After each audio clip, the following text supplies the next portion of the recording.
V9 MSME Caravan, hatid ang lokal na produkto at paboritong creator sa SM City Cabanatuan sa July.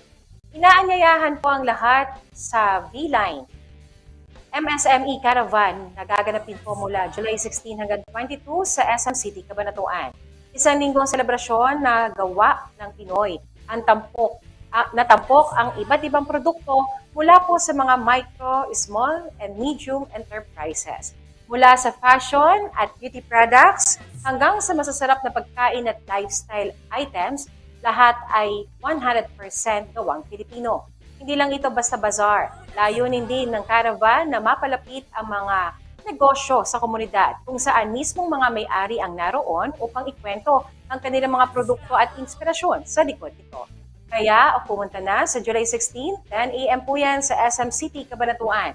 Isama na rin po ninyo ang inyong pamilya at barkada at ipagdiwang po ang kagalingan, sipag at malikhaing gawang Pinoy.